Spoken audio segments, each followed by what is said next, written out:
Hi ಎಲ್ರಿಗೂ ನಮಸ್ಕಾರ, welcome back. ಹೇಗಿದ್ದೀರಾ ಎಲ್ಲರೂ ಚೆನ್ನಾಗಿದ್ದೀರಾ ಅಂತ ಭಾವಿಸ್ತಾ ವ್ಲಾಗ್ನ ಸ್ಟಾರ್ಟ್ ಮಾಡೋಣ. ಇವತ್ತು ನಾನು ರೆಸಿಪಿ ವ್ಲಾಗ್ ಅಂತಲೇ ಹೇಳ್ಬೋದು. ಬರೀ ರೆಸಿಪಿ ಅಷ್ಟೇ ತೊಗೊಂಡು ಶೂಟ್ ಮಾಡಿ ನಿಮ್ಮ ಜೊತೆ ಶೇರ್ ಮಾಡ್ಕೊಳ್ತಾ ಇದ್ದೀನಿ.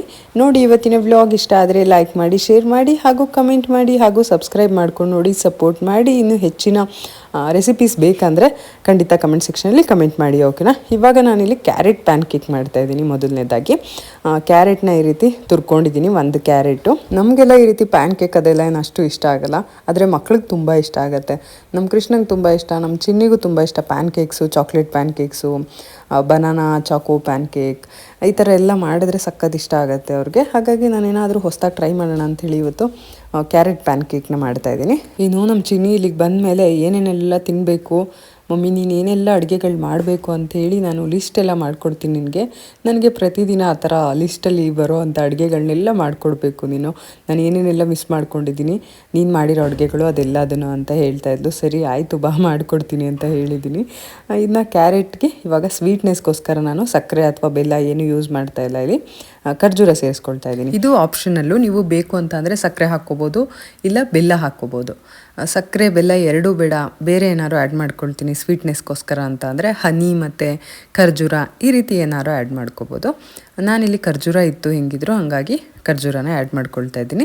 ಇನ್ನು ಇದಾದ ನಂತರ ಇದಕ್ಕೆ ಹಾಲನ್ನ ನಾನು ಕಾಯ್ಸೋಕ್ಕಿಟ್ಟಿದ್ದೆ ಆಲ್ರೆಡಿ. ಬಿಸಿಯಾಗಿರೋ ಅಂಥ ಹಾಲಿಗೆ ನಾವೇನು ತುರಿದಿಟ್ಕೊಂಡಿರೋ ಅಂಥ ಕ್ಯಾರೆಟ್ ಹಾಗೆಯೇ ಖರ್ಜೂರ ಎರಡನ್ನೂ ಸೇರಿಸ್ಕೊಂಡು ಒಂದು 2-3 ನಿಮಿಷ ಚೆನ್ನಾಗಿ ಕುದಿಯೋದಕ್ಕೆ ಬಿಡಬೇಕು. ಹಾಲಲ್ಲಿ ಕ್ಯಾರೆಟು ಮತ್ತು ಏನು ಖರ್ಜೂರ ಇದೆ ಅದು ಸ್ವಲ್ಪ ಬೇಯ್ಕೊಳ್ಳೋದಕ್ಕೆ ಬಿಡಬೇಕು ಅಷ್ಟೇ. ಹಾಗೆಯೇ ಹಾಲು ಹಾಕ್ಕೊಂಡು ಮಾಡ್ಬೋದು, ಬಟ್ ಈ ರೀತಿ ಮಾಡೋದ್ರಿಂದ ಒಂದು ಸ್ವಲ್ಪ ಎಕ್ಸ್ಟ್ರಾ ಫ್ಲೇವರ್ ಎನ್ಹಾನ್ಸ್ ಆಗುತ್ತೆ ಅಷ್ಟೇ. ಹಾಗಾಗಿ ಈ ಥರ ಮಾಡ್ತಾ ಇರೋವಂಥದ್ದು. ಇನ್ನು ಈ ಕಡೆ ಒಂದು ಮಿಕ್ಸಿಂಗ್ ಬೌಲ್ಗೆ ನಾನಿಲ್ಲಿ ಒಂದು ಸ್ವಲ್ಪ ಗೋಧಿ ಹಿಟ್ಟನ್ನ ತೊಗೊಂಡಿದ್ದೀನಿ. ಅದಾದ ನಂತರ ನಾವಿಲ್ಲಿ ಏನು ಬೇಯಿಸಿಟ್ಕೊಂಡಿದ್ವಲ್ಲ ಅದರಿಂದ ಹಾಲನ್ನ ಸಪ್ರೇಟ್ ಮಾಡ್ಕೊಂಡಿದ್ದೀನಿ ನಾನು. ಹಾಲನ್ನ ಸಪ್ರೇಟ್ ಮಾಡಿಕೊಂಡು ಕ್ಯಾರೆಟು ಮತ್ತು ಖರ್ಜೂರ ಏನಿತ್ತು ಅದನ್ನು ಮಿಕ್ಸಿ ಜಾರ್ಗೆ ಸೇರಿಸ್ಕೊಳ್ತಾ ಇದ್ದೀನಿ. ಮಿಕ್ಸಿ ಜಾರಿಗೆ ಹಾಕ್ಕೊಂಡು ಈ ಹಾಲೇನಿದೆ ಅದರಲ್ಲಿ ಸ್ವಲ್ಪ ಹಾಕ್ಕೊಂಡು, ಅಂದರೆ ರುಬ್ಬೋದಕ್ಕೆ ಎಷ್ಟು ಬೇಕೋ ಅಷ್ಟು, ನೀರೇನು ಸೇರಿಸ್ಕೊಳ್ತಾ ಇಲ್ಲ ಅದಕ್ಕೆ, ಬರೀ ಹಾಲಲ್ಲೇ ಮಾಡ್ಕೊಳ್ತಾ ಇರೋವಂಥದ್ದು. ಸ್ವಲ್ಪ ಹಾಲನ್ನ ಹಾಕ್ಕೊಂಡು ಅದನ್ನು ಚೆನ್ನಾಗಿ ನೈಸಾಗಿ ರುಬ್ಕೋಬೇಕು, ಪೇಸ್ಟ್ ಬರೋ ಥರ. ಅದಾದ ನಂತರ ನಾವೇನು ಗೋಧಿ ಹಿಟ್ಟು ತೊಗೊಂಡಿದ್ದೀವಲ್ವ ಅದ್ರ ಜೊತೆ ಇದನ್ನು ಮಿಕ್ಸ್ ಮಾಡ್ಕೋಬೇಕು. ಏನು ಪ್ಯಾನ್ ಕೇಕ್ ಬ್ಯಾಟರ್ ಬರುತ್ತಲ್ಲ ಆ ಥರ ರೆಡಿ ಮಾಡ್ಕೋಬೇಕು. ಕ್ಯಾರೆಟಲ್ಲಿ ಪಾಯಸ ಮಾಡ್ತಾರಲ್ಲ ಅದನ್ನು ಕೂಡ ಅಷ್ಟೇ ಇದೇ ಥರ ಹಾಲಲ್ಲಿ ಬೇಯಿಸ್ಕೊಂಡು ಮಾಡಿದರೆ ತುಂಬಾ ಚೆನ್ನಾಗಿರುತ್ತೆ. ಕ್ಯಾರೆಟ್ ಪಾಯಸ ನಿಜವಾಗ್ಲೂ ಚೆನ್ನಾಗಿರುತ್ತೆ. ಕ್ಯಾರೆಟ್ ಹಲ್ವಾ ಆಗಿರ್ಬೋದು, ಪಾಯಸ ಆಗಿರ್ಬೋದು, ಸಖತ್ ಟೇಸ್ಟಿಯಾಗಿರುತ್ತೆ. ನಂಗೆ ಸಖತ್ ಇಷ್ಟ ಆಗುತ್ತೆ. ನಾನು ಅವಾಗೆಲ್ಲ ಮಾಡ್ತಿದ್ದೆ, ಇತ್ತೀಚೆಗೆ ಯಾಕೋ ಮಾಡಿಲ್ಲ. ಇತ್ತೀಚೆಗೆ ಬರೀ ಕ್ಯಾರೆಟ್ ಹಸಿಯಾಗಿ ತಿನ್ನೋದೇ ಜಾಸ್ತಿ ಅಭ್ಯಾಸ ಆಗಿಬಿಟ್ಟಿದೆ. ಹಂಗಾಗಿ ಇನ್ಮೇಲಿಂದ ಯಾವಾಗಾದರೂ ಒಂದೊಂದು ಸರಿ ಮಾಡಬೇಕು ಅಂತ ಈಗ ರೆಸಿಪಿ ನೋಡ್ತಾ ಇದ್ದರೆ ಅನ್ನಿಸ್ತಾ ಇದೆ ನನಗೆ. ಇವಾಗ ನಾನಿಲ್ಲಿ ಮಿಕ್ಸಿಂಗ್ ಬೌಲ್ಗೆ ಏನು ಒಂದು ಕಪ್ಪಷ್ಟು ಗೋಧಿ ಹಿಟ್ಟನ್ನ ತೊಗೊಂಡಿದ್ದೆ, ಅದ್ರ ಜೊತೆಗೆ ಕ್ಯಾರೆಟ್ ಮತ್ತು ಖರ್ಜೂರ ಏನು ರುಬ್ಬಿರೋ ಅಂಥ ಮಿಶ್ರಣ ಇದೆ ಅದನ್ನು ಸೇರಿಸ್ಕೊಳ್ತಾ ಇದ್ದೀನಿ. ಇನ್ನು ಗೋಧಿ ಹಿಟ್ಟು ಬದಲಾಗಿ ಬೇರೆ ಏನು ಆಪ್ಷನ್ ಅಂತ ಅಂದರೆ ಕೋಕೋವಾ ಪೌಡರ್ ಈ ಥರ ಆ್ಯಡ್ ಮಾಡ್ಕೋಬೋದು. ಇದ್ರ ಜೊತೆಗೆ ಕೋಕೋವಾ ಪೌಡರ್ನ ಕೂಡ ಆ್ಯಡ್ ಮಾಡ್ಕೋಬೋದು. ಆದರೆ ಗೋಧಿ ಹಿಟ್ಟು ಸ್ವಲ್ಪ ಹಾಕಬೇಕಾಗತ್ತೆ, ಬರೀ ಇದೇ ಹಾಕಿದ್ರೆ ಅದಷ್ಟು ಚೆನ್ನಾಗಿ ಬರೋದಿಲ್ಲ ಪ್ಯಾನ್ ಕೇಕ್ ಅಂತ ಹೇಳಿ. ಇನ್ನು ಹಾಲು ಎಷ್ಟು ತೊಗೊಂಡಿದ್ದೀನಿ ಅಂದರೆ ನೋಡ್ತಾ ಇದ್ದೀರಲ್ಲ, 1 ಗ್ಲಾಸ್ ಅಷ್ಟು ತೊಗೊಂಡಿದ್ದೀನಿ. ಸ್ವಲ್ಪ ರುಬ್ಬೋದಕ್ಕೆ ಹಾಕ್ಕೊಂಡಿದ್ದೀನಿ. ಇವಾಗ ಇನ್ನು ಮಿಕ್ಕಿರೋದು ಬ್ಯಾಟರ್ ರೆಡಿ ಮಾಡ್ಕೊಳ್ಳೋದಕ್ಕೆ ಸೇರಿಸ್ಕೊಳ್ತೀನಿ. ಅಲ್ಲಿಗೆ ಸರಿ ಹೋಗುತ್ತೆ. ಕರೆಕ್ಟಾಗಿ 1 ಗ್ಲಾಸ್ ಹಾಲು ಬೇಕಾಗುತ್ತೆ ಇದಕ್ಕೆ. 1 ಕಪ್ಪಷ್ಟು ಗೋಧಿ ಹಿಟ್ಟು ಹಾಕ್ಕೊಂಡಿದ್ದೀನಿ. ಇನ್ನು 1 ಕ್ಯಾರೆಟು, ಒಂದು 7-8 ಖರ್ಜೂರ ತೊಗೊಂಡಿದ್ದೀನಿ. ಸ್ವೀಟ್ ಕಡಿಮೆ ಆಗುತ್ತೆ, ಇನ್ನೂ ಸ್ವೀಟ್ನೆಸ್ ಬೇಕು ಅಂತ ಅಂದರೆ ನೀವು ಸ್ವಲ್ಪ ಬೆಲ್ಲ ಅಥವಾ ಸಕ್ಕರೆ ಆ್ಯಡ್ ಮಾಡ್ಕೋಬೋದು. ನಾನು ಪ್ಯಾನ್ ಕೇಕ್ ಆದಮೇಲೆ ಅದ್ರ ಮೇಲ್ಗಡೆ ಆ್ಯಕ್ಚುಲಿ ಹನಿನ ಸೇರಿಸ್ಕೊಳ್ತೀನಿ. ಹಾಗಾಗಿ ಇದೇನು ಅವಶ್ಯಕತೆ ಬರಲಿಲ್ಲ, ಅಂದರೆ ಸ್ವೀಟ್ ಬೇಕು ಅಂತ ಏನು ಅನ್ನಿಸ್ಲಿಲ್ಲ. ಬರೀ ಪ್ಯಾನ್ ಕೇಕ್ ತಿಂದರೆ ಮಾತ್ರ ಸ್ವೀಟ್ ಬೇಕು ಅಂತ ಅನಿಸುತ್ತೆ. ಇವಾಗ ಇದನ್ನು ಯಾವುದೇ ರೀತಿ ಗಂಟಾಗದೇ ಇರೋ ರೀತಿಯಲ್ಲಿ ಸ್ವಲ್ಪ ಸ್ವಲ್ಪ ಹಾಲನ್ನೇ ಹಾಕ್ಕೊಳ್ತಾ ನಿಧಾನಕ್ಕೆ ಕಲಿಸ್ಕೊಳ್ತಾ ಹೋಗಬೇಕು. ಬ್ಯಾಟರು ಪ್ಯಾನ್ ಕೇಕ್ಗೆ ಯಾವ ರೀತಿ ಇರುತ್ತೆ ಆ ರೀತಿ ಮಾಡ್ಕೋಬೋದು. ಇನ್ನು ಇವತ್ತು ನಾನು ಬರೀ ರೆಸಿಪಿ ವಿಡಿಯೋನ ಶೂಟ್ ಮಾಡಿ ಪೋಸ್ಟ್ ಮಾಡ್ತಾ ಇದ್ದೀನಿ. ನೋಡೋಣ ಎಷ್ಟು ಜನಕ್ಕೆ ಇಷ್ಟ ಆಗುತ್ತೆ ಅಂತ ಹೇಳಿ. ನನಗೆ ಸಾಕಷ್ಟು ಜನ ಕಮೆಂಟ್ ಮಾಡ್ತಾ ಇರ್ತೀರಾ, ರೆಸಿಪಿ ಚಾನಲ್ನ ಓಪನ್ ಮಾಡಿ ನೀವೊಂದು ಅಂತ ಹೇಳಿ. ನನಗೆ ಆ್ಯಕ್ಚುಲಿ 2 ಚಾನಲ್ ಮೇಂಟೈನ್ ಮಾಡೋದು ಹೆಂಗಪ್ಪ ಅಂತ ಹೇಳಿ ನಾನು ಇದೇ ಚಾನಲಲ್ಲೇ ಒಂದಷ್ಟು ರೆಸಿಪೀಸ್ ಜೊತೆಗೆ ಲೈಫ್ ಸ್ಟೈಲ್ ಈ ಥರ ಎಲ್ಲ ಮಾಡ್ತಾಯಿದ್ದೀನಿ. ನನಗೂ ಬೇರೆ ಬೇರೆ ಥರ ವೀಡಿಯೋಸ್ ಮಾಡಬೇಕು ಅಂತ ಇದೆ. ಅಂದರೆ ಚಾಲೆಂಜ್ ವೀಡಿಯೋಸ್ ಆಗಿರ್ಬೋದು, ಗೇಮ್ಸ್ ಆಗಿರ್ಬೋದು, ಈ ಥರ ಎಲ್ಲ ಮಾಡಬೇಕಂತ ನಂಗೆ ಮುಂಚೆಯಿಂದನೂ ಇಷ್ಟ. ನೀವು ನೋಡಿರ್ಬೋದು ನನ್ನ ಲಾಸ್ಟ್ ಇಯರ್ ವ್ಲಾಗ್ಸಲ್ಲಿ ನಾನು ಟ್ರೈ ಮಾಡ್ತಾಯಿದ್ದೆ ಹೊಸದಾಗಿ ಚಾಲೆಂಜಸ್ ಆಗಿರ್ಬೋದು, ಗೇಮ್ಸ್ ಆಗಿರ್ಬೋದು, ಈ ಥರ ಎಲ್ಲ. ಹಾಗೆಯೇ ಇತ್ತೀಚೆಗೆ ಪ್ರ್ಯಾಂಕ್ ವಿಡಿಯೋ ಕೂಡ ಮಾಡಿದೆ, ಅದನ್ನು ಕೂಡ ತುಂಬ ಜನ ಇಷ್ಟಪಟ್ಟಿದ್ರೆ. ನೋಡೋಣ ಇನ್ನು ಹೊಸದಾಗಿ ಏನಾದರೂ ಎಂಟರ್ಟೈನಿಂಗ್ ಆಗಿರುವಂಥ ವ್ಲಾಗ್ನ ಮಾಡೋದಕ್ಕೆ ಟ್ರೈ ಮಾಡ್ತೀನಿ ಖಂಡಿತವಾಗ್ಲೂ. ನಿಮ್ಮೆಲ್ಲರ ಒಂದು ಪ್ರೀತಿ ಪ್ರೋತ್ಸಾಹ ಯಾವಾಗಲೂ ಇರಲಿ ಅಂತ ಕೇಳ್ಕೊಳ್ತೀನಿ. ಪ್ರತಿದಿನ ಅದೇ ರೊಟೀನ್, ಅದೇ ಒಂದಿದು ಅದೆಲ್ಲದಕ್ಕಿಂತ ಬಿಟ್ಟು ಸ್ವಲ್ಪ ಡಿಫ್ರೆಂಟಾಗಿ ಏನಾದರೂ ಮಾಡೋಣ ಅಂತ ಕೂಡ ಅಂದ್ಕೊಂಡಿದ್ದೀನಿ. ನೋಡೋಣ ಹೇಗಾಗುತ್ತೆ ಅಂಥೇಳಿ. ಇದನ್ನ ಇವಾಗ ಬ್ಯಾಟರ್ ನೋಡ್ತಾ ಇರ್ಬೋದು, ರೆಡಿಯಾಗಿದೆ. ಈ ಕಡೆ ನಾನು ಪ್ಯಾನ್ನ ಕೂಡ ಬಿಸಿಗೆ ಇಟ್ಟಿದ್ದೀನಿ.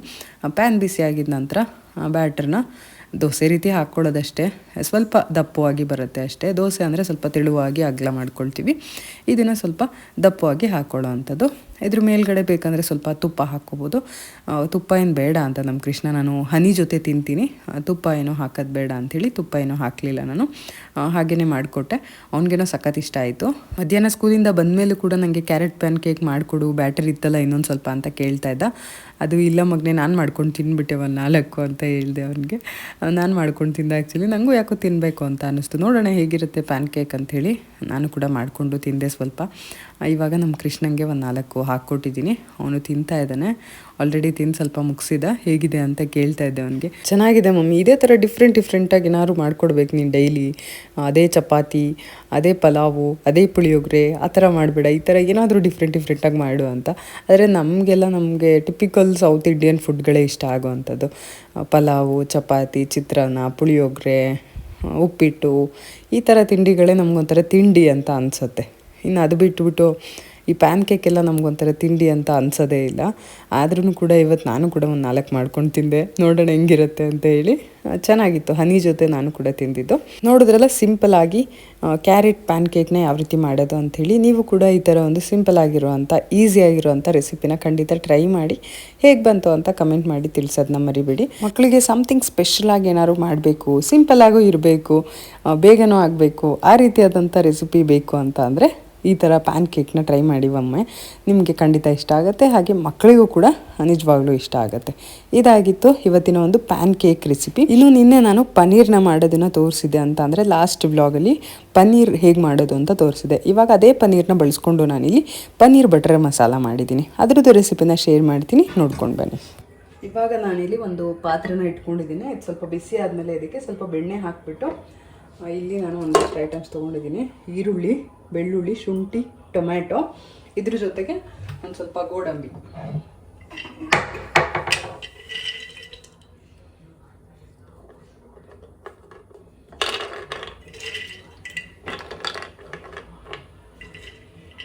ಒಂದಷ್ಟು ಗೋಡಂಬಿನ ತೊಗೊಂಡಿದ್ದೀನಿ. ಇದಿಷ್ಟು ಸ್ವಲ್ಪ ಫ್ರೈ ಮಾಡಿಕೊಂಡು ತಣ್ಣಗಾದ್ಮೇಲೆ ರುಬ್ಕೋಬೇಕು. ಅದಕ್ಕೆ ಫಸ್ಟ್ ಇದನ್ನು ಫ್ರೈ ಮಾಡ್ಕೊಂಡ್ಬಿಡೋಣ ಅಂತ. ಅದಕ್ಕೆ 1 ಪೀಸಷ್ಟು ಬಟರ್ ಹಾಕಿದ್ದೀನಿ.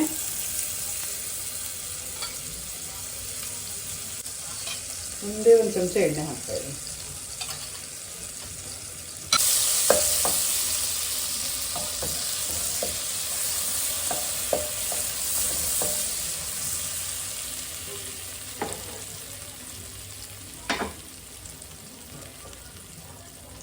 ಇದಕ್ಕೆ ನಾನು ಇವಾಗ ಇಲ್ಲಿ ಈರುಳ್ಳಿ, ಶುಂಠಿ, ಬೆಳ್ಳುಳ್ಳಿ ಇದೊಂದು ಸ್ವಲ್ಪ ಚೆನ್ನಾಗಿ ಫ್ರೈ ಆದಮೇಲೆ ನಾವು ಇದೇನು ಟೊಮ್ಯಾಟೊ ಮತ್ತು ಗೋಡಂಬಿ ಹಾಕ್ಬಿಟ್ಟು ಟೊಮೆಟೊ ಮ್ಯಾಶ್ ಆಗೋವರೆಗೂ ಚೆನ್ನಾಗಿ ಹುರ್ಕೋಬೇಕು. ಇವಾಗ ಈರುಳ್ಳಿ, ಬೆಳ್ಳುಳ್ಳಿ, ಶುಂಠಿ ಎಲ್ಲ ಸ್ವಲ್ಪ ಹುರ್ಕೊಂಡಿದ್ದಾಗಿದೆ. ಇದಾದ ನಂತರ ಇದಕ್ಕೆ ನಾನಿಲ್ಲಿ 3 ಟೊಮ್ಯಾಟೊ ತೊಗೊಂಡಿದ್ದೀನಿ. ಒಂದು 15-16 ಗೋಡಂಬಿ ತೊಗೊಂಡಿದ್ದೀನಿ. ಅದಿಷ್ಟನ್ನು ಸೇರಿಸ್ಕೊಳ್ತಾ ಇದ್ದೀನಿ. ಈರುಳ್ಳಿ 2 ಈರುಳ್ಳಿ ತೊಗೊಂಡಿದ್ದೆ ನಾನು. ಬೆಳ್ಳುಳ್ಳಿ ಒಂದು ಅರ್ಧ ಆದಷ್ಟು ಬೆಳ್ಳುಳ್ಳಿ, ಹಾಗೆಯೇ 1 ಇಂಚಷ್ಟು ಶುಂಠಿನ ತೊಗೊಂಡಿದ್ದೆ. ಇವಾಗ ಟೊಮ್ಯಾಟೊ ಚೆನ್ನಾಗಿ ಮ್ಯಾಶ್ ಆಗೋವರೆಗೂ ಒಂದು ಸ್ವಲ್ಪ ಮುಚ್ಚಳ ಮುಚ್ಚಿ ಬೇಯಿಸ್ಕೊಳ್ಳೋಣ. ಒಂದು 2-3 ನಿಮಿಷ ಅಥವಾ ಒಂದು 4-5 ನಿಮಿಷ ಅಂತ ಅಂದ್ಕೊಳ್ಳಿ, ಬೇಯಿಸ್ಕೊಳ್ಳೋಣ. ಇವಾಗ ಇದು ನೀಟಾಗಿ ಫ್ರೈ ಆಗಿದೆ. ಸ್ಟವ್ ಆಫ್ ಮಾಡ್ತಾ ಇದ್ದೀನಿ. ನಾನಿಲ್ಲಿ ಸ್ವಲ್ಪ ಮಸಾಲೆ ಐಟಮ್ಸ್ನ ಆ್ಯಡ್ ಮಾಡ್ಕೊತಾ ಇದ್ದೀನಿ. ಇದು ಸ್ವಲ್ಪ ಚಕ್ಕೆ, ಮತ್ತು ಇದು ಕಲ್ಲು ಹೂವು, ಆಮೇಲೆ ಲವಂಗ, ಮತ್ತು ಇದು ಏನಪ್ಪ ಇದು ಅನಾನಸ್ ಹೂವು, ಮತ್ತು ಇದು ಒಂದು ಬರುತ್ತೆ, ಅದು ಒಂಥರ ಸಿಪ್ಪೆ ಥರ ಬರುತ್ತೆ, ಜಾಯಿಕಾಯಿ ಸಿಪ್ಪೆ ಬರುತ್ತಲ್ಲ ಅದು. ಇದಿಷ್ಟು ಇವಾಗ ಇದಕ್ಕೆ ಆ್ಯಡ್ ಮಾಡ್ಕೊತಾ ಇದ್ದೀನಿ ನಾನು. ನೀವು ಗರಂ ಮಸಾಲ ಆ್ಯಡ್ ಮಾಡ್ಕೊಳ್ಳೋದಿದ್ರೆ ಇದ್ರದ್ದು ಅವಶ್ಯಕತೆ ಇಲ್ಲ. ನಾನು ಗರಂ ಮಸಾಲ ಹಾಕ್ತಾಯಿಲ್ಲ, ಹಾಗಾಗಿ ಮಸಾಲೆ ಐಟಮ್ಸ್ನ ಇದಕ್ಕೆ ಆ್ಯಡ್ ಮಾಡ್ಕೊಳ್ತಾ ಇದ್ದೀನಿ. ಇದ್ರ ಜೊತೆಗೆ ಒಂದು ಅರ್ಧ ಚಮಚದಷ್ಟು ಜೀರಿಗೆ ಕೂಡ ಆ್ಯಡ್ ಮಾಡ್ಕೊತೀನಿ. ಜೀರಿಗೆ ಪುಡಿ ಕೂಡ ಹಾಕ್ಕೋಬೋದು. ಹಾಕ್ಕೊಂಡಿದ್ದೀನಿ, ಮಿಕ್ಸ್ ಮಾಡ್ಕೊಳ್ತಾ ಇದ್ದೀನಿ. ಇದನ್ನು ಒಂದು ಸ್ವಲ್ಪ ಚೆನ್ನಾಗಿ ಬಿಸಿ ಆರಕ್ಕೆ ಬಿಡೋಣ.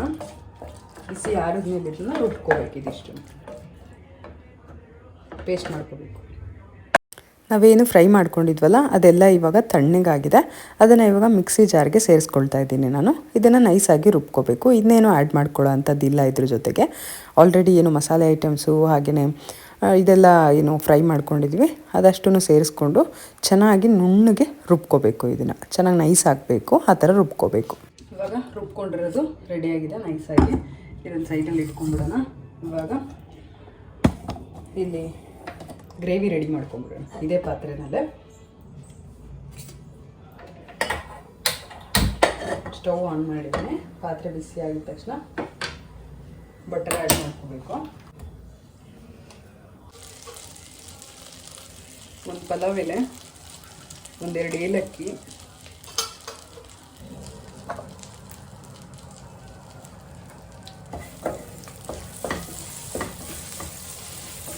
ಪೀಸ್ ಚಕ್ಕೆ ಹಾಕ್ಕೊಂಡಿದ್ದೀನಿ, ಒಂದೆರಡು ಲವಂಗ,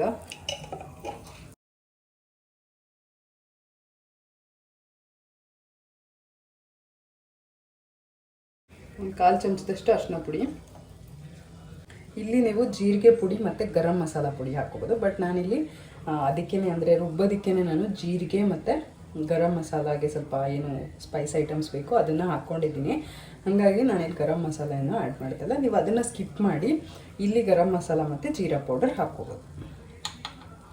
ಈಗ ಇಲ್ಲಿ ಚಿಲ್ಲಿ ಪೌಡರ್, ಖಾರಕ್ಕೆ ಎಷ್ಟು ಬೇಕೋ ಅಷ್ಟು ಚಿಲ್ಲಿ ಪೌಡರ್ನ ಹಾಕ್ಕೊಳ್ಬೇಕು. ಇದು ಕಾಶ್ಮೀರಿ ರೆಡ್ ಚಿಲ್ಲಿ ಪೌಡರ್ ಹಾಕ್ತೇನೆ, ಸ್ವಲ್ಪ ಕಲರ್ ಬರಲಿ ಅಂತ ಅಷ್ಟೇ. ಇದನ್ನ ಸಣ್ಣ ಉರಿಯಲ್ಲೇ ಬೇಯಿಸ್ಕೋಬೇಕು. ಇದು ಯಾಕಂದರೆ ಖಾರದ ಪುಡಿ ಎಲ್ಲ ಈ ಥರ ಘಾಟ್ ಆಗಿಬಿಡುತ್ತೆ, ಅದಕ್ಕೆ.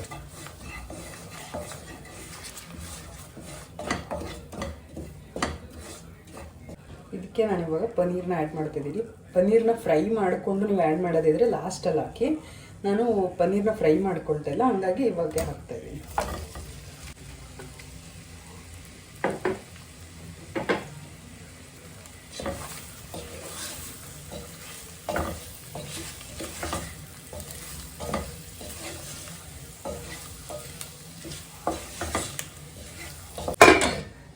ಉಪ್ಪು ಖಾರ ಸ್ವಲ್ಪ ಹತ್ಕೊಂಡೆ. ಅದಕ್ಕೆ ಬಟರ್ ಸಾಲ್ಟೆಡ್ ಇರೋದ್ರಿಂದ ಸಾಲ್ಟನ್ನು ನೋಡ್ಕೊಂಡು ಹಾಕ್ಕೋಬೇಕು. ಇವಾಗ ಇದು ಪನ್ನೀರ್ ಸ್ವಲ್ಪ ಫ್ರೈ ಆಗಿದೆ. ಇದಕ್ಕೆ ಇವಾಗ ನಾವು ರುಬ್ಬಿರೋ ಮಸಾಲೆನ ಸೇರಿಸ್ಕೊಳ್ಳೋಣ. ನನ್ನ ಮಗ ಬೇರೆ ಕೈ ನೋವು ಅಂತ ಹಠ ಮಾಡ್ತಾ ಇದ್ದಾನೆ.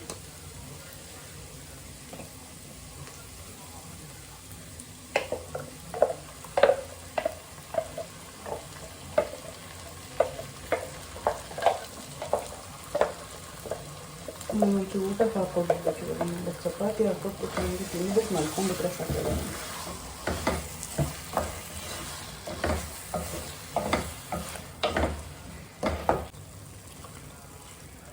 ಗ್ರೇವಿ ಎಷ್ಟು ಬೇಕೋ ಅಷ್ಟು ಥಿಕ್ನೆಸ್ ನೋಡಿಕೊಂಡು ನೀರು ಹಾಕ್ಕೋಬೇಕಾಗುತ್ತೆ. ಇವಾಗ ಇದಕ್ಕೆ 1-2 ಚಮಚದಷ್ಟು ಫ್ರೆಶ್ ಕ್ರೀಮ್ನ ಆ್ಯಡ್ ಮಾಡ್ಕೊಳ್ತಿದ್ದೀನಿ. ಫ್ರೆಶ್ ಕ್ರೀಮ್ ಏನಿದೆ ಅದು ಕಂಪ್ಲೀಟ್ಲಿ ಆಪ್ಷನಲ್ಲು. ಇದಕ್ಕೆ ಬೇಕೇ ಬೇಕು ಅಂತ ಏನಿಲ್ಲ, ಇದ್ದರೆ ಮಾತ್ರ ಆ್ಯಡ್ ಮಾಡ್ಕೊಳ್ಳಿ. ನಮ್ಮ ಮನೆಯಲ್ಲಿ ಇತ್ತು, ಹಾಗಾಗಿ ನಾನು ಅದನ್ನು ಆ್ಯಡ್ ಮಾಡಿದ್ದೀನಿ ಅಷ್ಟೇ. ಇದು ಬೇಕೇ ಬೇಕು ಅಂತ ಏನಿಲ್ಲ. ಇನ್ನು ಕೊನೆಯಲ್ಲಿ ರುಚಿಗೆ ಅನುಸಾರ ಸ್ವಲ್ಪ ಸಾಲ್ಟ್ನ ಕೂಡ ಸೇರಿಸ್ಕೊಂಡು ಮಿಕ್ಸ್ ಮಾಡಿಕೊಂಡು ಮುಚ್ಚಳ ಮುಚ್ಚಿ ಒಂದು 5-6 ನಿಮಿಷ ಇದನ್ನು ಸಣ್ಣ ಉರಿಯಲ್ಲಿ ಬೇಯಿಸೋಣ. ದೊಡ್ಡ ಉರಿಯಲ್ಲಿ ಬೇಯಿಸಿದ್ರೆ ಏನಾಗುತ್ತೆ ಅಂತಂದರೆ ಇದು ಕ್ರೀಮಿ ಕನ್ಸಿಸ್ಟೆನ್ಸಿ ಇದೆ ಅಲ್ವಾ, ಇದು ಪನ್ನೀರ್ ಬಟರ್ ಮಸಾಲ ಆಗಿರೋದ್ರಿಂದ ಕ್ರೀಮಿ ಆಗಿರುತ್ತೆ. ಸೊ ಅದು ತಳ ಹಿಡಿಯೋ ಚಾನ್ಸಸ್ ಇರುತ್ತೆ. ಹಾಗಾಗಿ ನಾವು ಇದನ್ನು ಸಣ್ಣ ಉರಿಯಲ್ಲೇ ಬೇಯಿಸ್ಕೋಬೇಕು. ಕೊನೆಯಲ್ಲಿ ಕತ್ತರಿಸ್ಕೊಂಡಿರೋ ಅಂಥ ಕೊತ್ತಂಬರಿ ಸೊಪ್ಪು ಹಾಗೆಯೇ ಒಂದು ಸ್ವಲ್ಪ ಕಸೂರಿ ಮೇಥಿನ ಹಾಕಿಬಿಟ್ಟು ಚೆನ್ನಾಗಿ ತಿರುಗಿಸ್ಕೊಂಡ್ರೆ ಅಂದರೆ ಮಿಕ್ಸ್ ಮಾಡಿಕೊಂಡ್ರೆ ಸಖತ್ತಾಗಿರುವಂಥ ಪನ್ನೀರ್ ಬಟರ್ ಮಸಾಲ ರೆಡಿ ಆಗುತ್ತೆ. ನೀವು ಕೂಡ ಚಪಾತಿ ಜೊತೆ ರೋಟಿ ಜೊತೆ ಈ ಥರ ಎಲ್ಲ ಮಾಡಿಕೊಂಡು ತಿನ್ಬೋದು. ಸಖತ್ ಟೇಸ್ಟಿಯಾಗಿ ಚೆನ್ನಾಗಿರುತ್ತೆ. ನಿಮಗೆಲ್ಲ ಇವತ್ತಿನ ಒಂದು ರೆಸಿಪಿ ವಿಡಿಯೋ ಇಷ್ಟ ಆಗಿದೆ ಅಂತ ಅಂದ್ಕೊಳ್ತೀನಿ. ಇಷ್ಟ ಆಗಿದರೆ ಲೈಕ್ ಮಾಡಿ, ಶೇರ್ ಮಾಡಿ ಹಾಗೂ ಕಮೆಂಟ್ ಮಾಡಿ ಹಾಗೂ ಸಬ್ಸ್ಕ್ರೈಬ್ ಮಾಡ್ಕೊಂಡು ನೋಡಿ, ಸಪೋರ್ಟ್ ಮಾಡಿ. ನಿಮ್ಮ ಒಂದು ಪ್ರೀತಿ ಪ್ರೋತ್ಸಾಹ ಯಾವಾಗಲೂ ಇರಲಿ ಅಂತ ಕೇಳ್ಕೊಳ್ತಾ ಮತ್ತೆ ನಾನು ನಿಮಗೆ ಸಿಗ್ತೀನಿ ಇನ್ನೊಂದು ಹೊಸ ವಿಡಿಯೋದ ಒಟ್ಟಿಗೆ. ಬರಲಾ? ಬಾಯ್, ಸಿ ಯು, ಥ್ಯಾಂಕ್ ಯು.